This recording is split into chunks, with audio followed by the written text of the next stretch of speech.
반갑습니다. 사랑의 동산교회 성도님들. 오늘은 2월 14일 주간 제7과 제자가 되라는 부르심에 응답하라 라는 제목의 말씀을 가지고 함께 가정 예배를 드리길 원합니다. 먼저 사도신경으로 우리의 신앙 고백을 하신 후에 함께 말씀을 나누도록 하겠습니다. 나는 전능하신 아버지 하나님, 천지의 창조주를 믿습니다.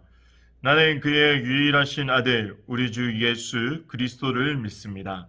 그는 성령으로 잉태되어 동정녀 마리아에게서 나시고 본디오 빌라도에게 고난을 받아 십자가에 못 박혀 죽으시고 장사된 지 사흘 만에 죽은 자 가운데서 다시 살아나셨으며 하늘에 오르시어 전능하신 아버지 하나님 우편에 앉아 계시다가 거기로부터 살아있는 자와 죽은 자를 심판하러 오십니다. 나는 성령을 믿으며 거룩한 공교회와 성도의 교제와 죄를 용서받는 것과 몸의 부활과 영생을 믿습니다. 아멘. 찬송가 459장 누가 주를 따라 섬기려는가 함께 찬양함으로 우리의 마음을 모아 하나님 앞에 예배 드리도록 하겠습니다.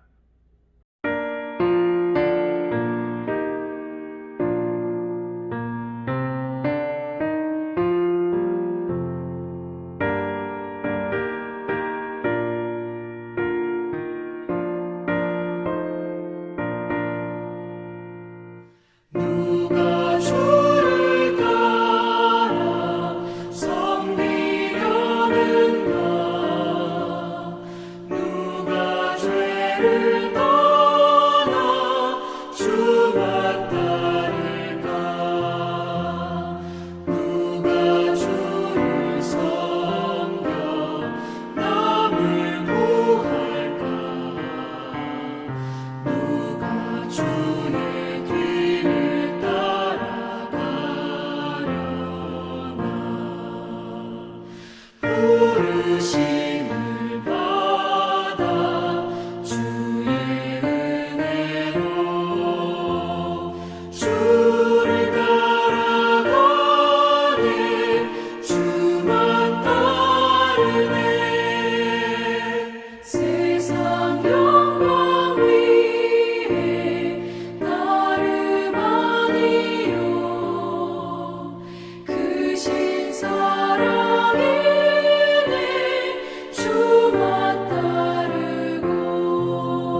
오늘의 말씀은 마가복음 1장 16절에서 20절까지의 말씀입니다. 예수님께서 제자들을 갈릴리 해변에서 제자들을 부르시고 그 제자들이 예수님의 부르심에 즉각적인 응답을 하는 장면이 담겨져 있습니다. 그러면 오늘 말씀 마가복음 1장 16절에서 20절까지의 말씀 함께 봉독하도록 하겠습니다. 갈릴리 해변으로 지나가시다가 시몬과 그 형제 안드레가 바다에 금을 던지는 것을 보시니 그들은 어부라. 예수께서 이르시되 나를 따라오라. 내가 너희로 사람을 낚는 어부가 되게 하리라 하시니 곧 그물을 버려두고 따르니라. 조금 더 가시다가 세베대 아들 야고보와 그의 형제 요한을 보시니 그들도 배에 있어 그물을 깁는데 곧 부르시니 그 아버지 세베대를 품꾼들과 함께 배에 버려두고 예수를 따라가니라. 아멘. 아멘. 예수님께서 제자들을 부르시는 그 장면, 참 우리가 많이 알고 있는 장면입니다. 그런데 예수님께서 제자들을 부르실 때 그 제자들은 분명히 기회를 잡은 것이죠. 오늘 말씀 삶의 이야기 내용 가운데 기회비용이라는 내용이 있습니다. 이것은 이한영 씨가 기록한 내용인데 제가 잠시 읽어드리도록 하겠습니다. 기회비용은 어떤 선택으로 인해 포기된 기회를 가운데 가장 큰 가치를 갖는 기회 자체 또는 그러한 기회를 갖는 가치를 말합니다. 시간, 돈, 능력 등 주어진 자원이 제한적인 상황에서 인간은 다양한 기회 모두를 선택할 수는 없습니다. 어떤 기회의 선택은 곧 나머지 기회들에 대한 포기를 의미합니다. 1914년에 사회경제 이론에서 처음으로 기회비용이라는 용어를 사용하셨습니다. 그 이전에도 프랑스의 프레데릭 바스티아 등의 초보적인 수준에서 기회비용의 개념을 소개한 바가 있습니다. 1850년 바스티아는 자신의 에세이 보이는 것과 보이지 않는 것에서 깨진 유리창 우화를 통해 기회비용에 관한 이야기를 다룬 적이 있습니다. 그 내용은 이와 같습니다. 어느 가게 주인의 아들이 유리창을 깨자 아버지가 아들을 혼냈습니다. 주변 사람들은 이렇게 이야기했습니다. 당신에게는 손해지만 다른 사람한테는 이득이요. 누구든지 다 먹고 살아야 하는데 유리가 깨지지 않았다면 유리 장수는 어떻게 살겠나라고 이야기를 했다라는 것입니다. 그러면서 가게 주인을 위로했다라는 내용입니다. 가게 주인의 손실이 유리 장수의 이득이 되는 상황을 놓고 보면 아들의 실수가 사회적으로는 경제 활동을 촉진하는 순기능도 발휘한다라고 볼 수 있습니다. 유리창을 고치는 비용이 6,000원이라면 유리 장수는 이 일로 6,000원을 벌 수 있다라는 이야기죠. 이것이 바스티아가 주장하는 보이는 것이라고 말합니다. 만일 유리창이 깨지지 않았다면 어떻게 되었을까요? 그랬다면 가게 주인은 6,000원으로 새 구두나 새 책을 샀을지도 모릅니다. 그런데 6,000원을 유리창 수리에 사용함으로써 다른 소비의 기회를 잃어버린 셈이죠. 즉, 바스티아는 유리창을 수선하는 선택이 가게 주인으로 하여금 다른 소비의 기회를 포기한 것이라고 설명하고 있습니다. 이것이 보이지 않는 것이라고 말하고 있죠. 이게 바로 기회비용이라는 것입니다. 사실 예수님께서 우리를 부르시는 것은 우리가 그 기회를 붙잡음으로 말미암아 우리에게 주어진 큰 특권이라는 사실입니다. 오늘 말씀 마가복음 1장에서는 예수님이 공생애를 시작하시는 내용이 담겨져 있습니다.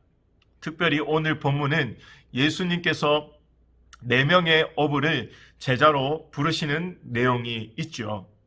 시몬과 그의 형제 또는 그의 동생 안드레, 세베대 아들 야고보와 요한을 부르셨습니다. 예수님의 제자로 부르심을 받은 사람들은 배와 그물을 버려두고 즉시 예수님을 따라 나섰습니다.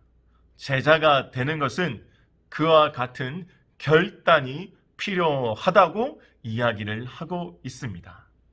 그렇다면 예수님께서 그들을 왜 제자로 부르셨을까요? 예수님은 분명히 많은 사람들을 제자로 부르셨습니다. 하나님은 천지를 창조하시고 에덴에 아담과 하와를 세워주셨습니다. 그동안 동산을 경작하고 지키는 명령을 받았습니다. 이처럼 하나님은 사람을 통해서 일하십니다. 예수님도 본격적으로 공생애를 시작하시면서 제자들을 부르셨습니다. 제자들을 모으실 때에 지원자들 중에 선발하지 않으셨습니다.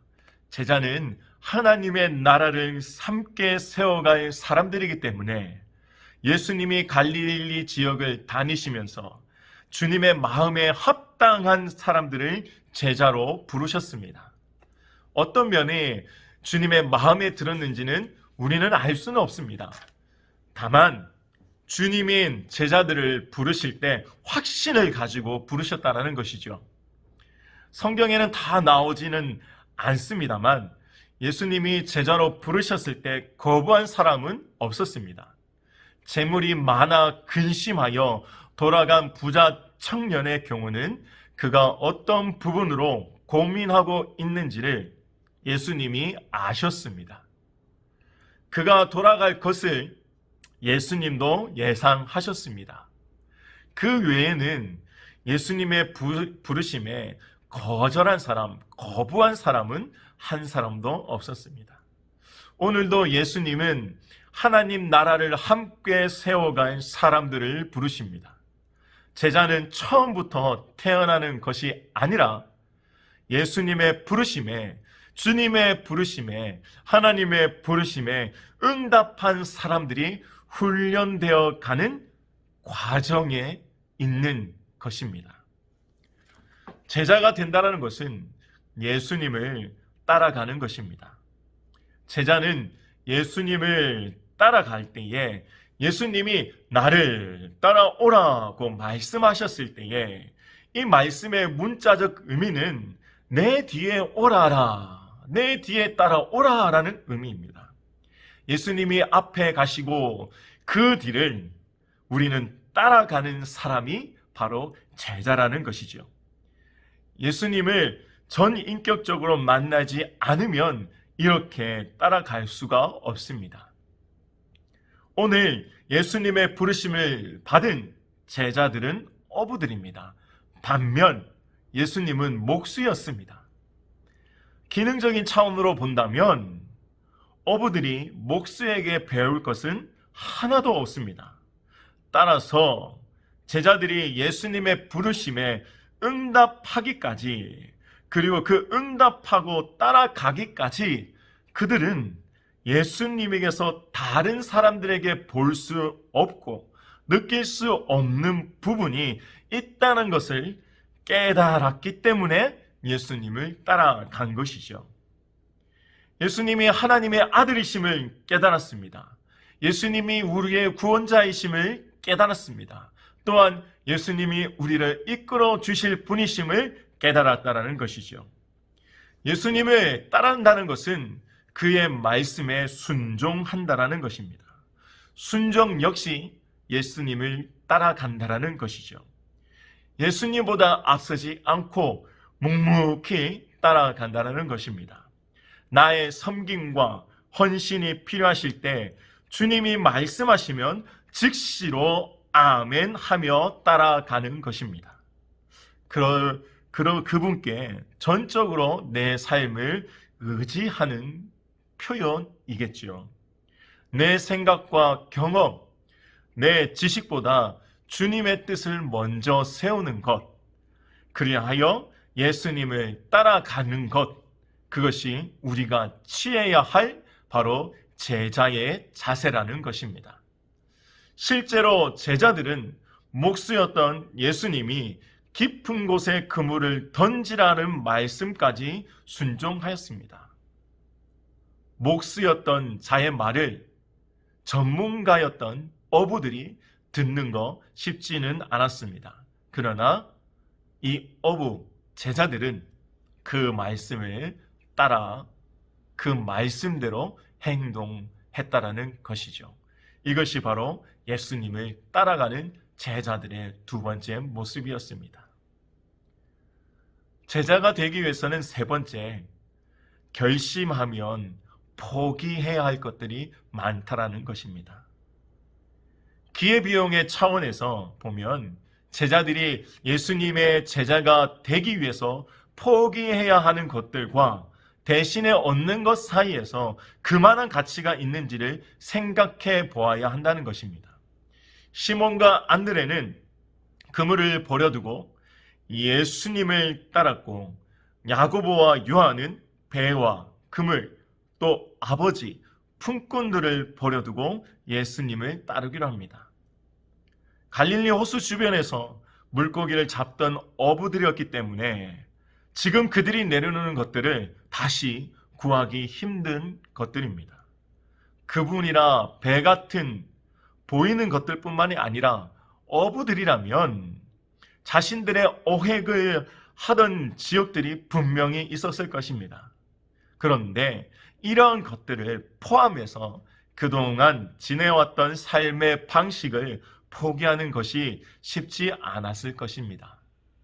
대신에 예수님의 제자가 되면 얻는 것들이 있었습니다. 우선은 영생이었습니다. 요한복음 3장 15절 말씀에 보니까 이렇게 되어 있습니다. 이는 그를 믿는 자마다 영생을 얻게 하려 하심이니라. 아멘. 예수님은 자신을 목자로 비유하시면서 목자를 따르는 양들에게 영생을 주시겠다라고 말씀하십니다. 요한복음 10장 28절 말씀에 이렇게 기록하고 있습니다. 내가 그들에게 영생을 주노니 영원히 멸망하지 아니할 것이요 또 그들을 내 손에서 빼앗을 자가 없느니라. 이 약속은 오늘 우리에게도 그대로 적용이 됩니다. 예수님을 믿고 따르는 자들에게는 영원한 안식, 영생을 우리에게 주신다라고 말씀하셨습니다. 그리고 더 풍성한 은혜를 우리에게 주시겠다라고 요한복음 10장 10절에서 말씀하고 있습니다. 도둑이 오는 것은 도둑질하고 죽이고 멸망시키려는 것뿐이요 내가 온 것은 양으로 생명을 얻게 하고 더 풍성히 얻게 하려 하는 것이니라. 아멘. 예수님을 통해서 우리는 생명을 얻고 더 풍성한 것을 얻습니다. 우리가 예수님을 따르느라 포기하고 내려놓는 것보다 더 풍성한 것을 우리에게 주시겠다는 말씀이시죠. 그 풍성함이 목적은 아니지만 예수님을 따를 때 얻는 하나님의 은혜는 바로 풍성이라는 사실입니다. 풍성은 또 다른 사명이 되어 우리를 통해 흘러가게 하실 것입니다. 그렇다면 우리가 방금 나눴던 이 내용들을 가지고 함께 은혜를 나누고자 합니다. 예수님의 제자들은 오늘날 어떤 사람들일까요? 예수님은 갈릴리 호수 주변을 친히 다니시면서 제자들을 부르셨습니다. 그들의 면면을 보면 베드로처럼 성격이 급하고 또한 다른 이들은 혈기가 왕성하며 세리마태는 사람들로부터 인기가 많지 않았습니다. 그런데 이것들은 상관이 없던 거였습니다. 대신에 자기의 생업에 충실하고 진리와 하나님 나라에 대한 갈망이 있었던 사람들을 예수님께서는 부르셨습니다. 겸손히 주님의 말씀을 끝까지 듣고 잘못한 부분을 깨달으면서 즉시 회개하고 변화를 향해 움직인 사람이면 된다라는 말씀입니다. 지금도 이러한 사람들을 제자로 부르시는 분이 바로 우리가 믿고 있는 예수 그리스도이십니다. 우리가 예수님을 따라가는데 결정적으로 힘든 일은 또 무엇일까요? 예수님을 따라가기 위해서는 우선 내 손에 움켜쥐고 있는 무거운 것들을 다 내려놓아야 합니다. 너무 무거우면 예수님이 가는 곳으로 방향을 틀고 움직이기 힘들기 때문에 그렇습니다. 때로는 주님이 우리에게 주시는 것들이 있는데 이미 내 손에 많은 것들이 있으면 주님이 주시는 것들을 잡을 수도 없을 뿐더러 우리의 가슴에, 우리의 마음에 담아낼 수도 없기 때문에 그렇습니다. 결국은 자기를 비워야 또 채울 수 있다라는 것이죠.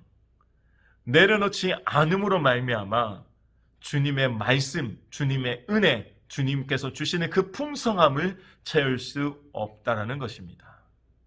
내 것을 포기하는 것, 이것이 우리가 예수님을 따라가야 하는 가장 큰 방해 요소, 그리고 그것들을 버려야지만 예수님을 따라갈 수 있다라는 내용이죠.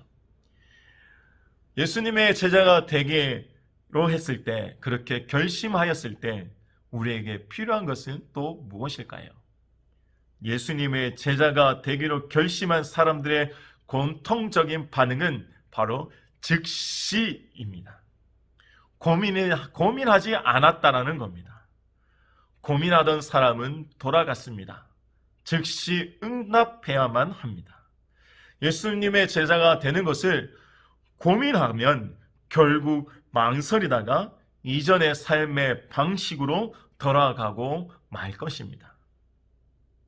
그만큼 소중하고 가치 있지만 믿음의 결단이 필요한 일입니다. 바로 지금 우리가 예배를 드리고 있는, 가정 예배를 드리고 있는 지금 예수님을 따라 나서십시오. 그럴 때 우리는 예수님의 진정한 제자가 될 수 있습니다. 오늘 말씀을 가지고 우리 한번 세 가지의 기도 제목을 놓고 함께 기도하기를 원합니다. 첫 번째 기도 제목입니다. 자신의 일상에서 예수님의 부르심을 깨닫게 하여 주시옵소서. 두 번째, 주님의 부르심에 즉시 순종하게 하여 주시옵소서. 셋째, 내 생각, 경험, 지식보다 주님의 뜻이 이루어지게 하소서. 이 시간 이 세 가지의 기도 제목을 놓고 우리 한번 가정에서 우리 한번 두 손을 꼭 잡고 우리 한번 기도하며 나아가기를 원합니다. 기도하겠습니다.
아멘.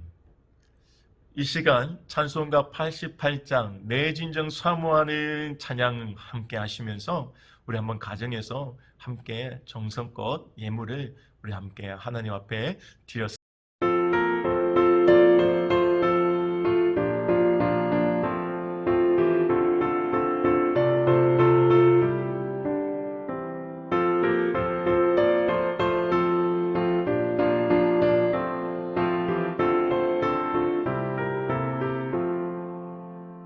내 진정 사모하는 친구가 되시는 구주 예수님은 아름다워라. 산 밑에 백합화요 빛나는 새벽별 주님 평안할 길아 주옵도다. 내 마음이 아플 적에 그 위로 되시며 나 외로울 때 좋은 친구라. 주는 저 산 밑에 백합 빛나는 새벽별 이 땅 위에 비길 것이 없도다. 이 시간 주기도문으로 함께 2월 14일 주간 가정예배를 마무리하도록 하겠습니다. 하늘에 계신 우리 아버지, 아버지의 이름을 거룩하게 하시며 아버지의 나라가 오게 하시며 아버지의 뜻이 하늘에서와 같이 땅에서도 이루어지게 하소서. 오늘 우리에게 일용할 양식을 주시고 우리가 우리에게 잘못한 사람을 용서하여 준 것 같이 우리 죄를 용서하여 주시고 우리를 시험에 빠지지 않게 하시고 악에서 구하소서. 나라와 권능과 영광이 영원히 아버지의 것입니다. 아멘.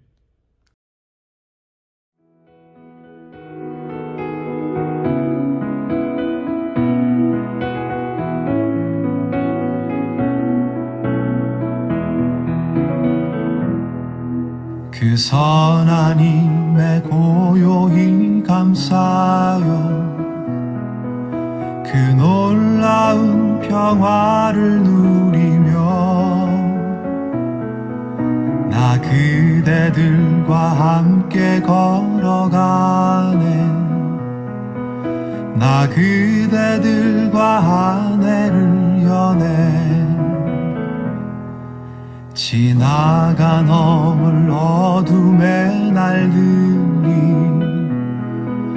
무겁게 내 영혼 짓눌러도 오 주여 우릴 외면치 마시고 약속의 구원을 이루소서.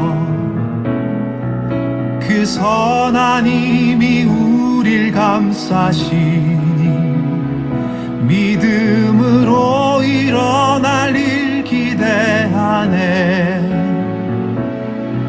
주 언제나 우리와 함께 계셔 하루 또 하루가 늘 새로워. 주께서 밝히신 작은 촛불이 어둠을 헤치고 타오르네. 그 빛에 우리 모두 하나 되어 온 누리에 비추게 하소서. 그 선한 힘이 우릴 감싸시니 믿음으로 일어날 일 기대하네. 주 언제나 우리와 함께 계셔 하루 또 하루가 늘 새로워. 이 고요함이 깊이 번져갈 때 저 가슴 벅찬 노래 들리네. 다시 하나가 되게 이끄소서. 당신의 빛이 빛나는 이 밤 그 선한 힘이 우릴 감싸시니 믿음으로 일어나릴 기대하네.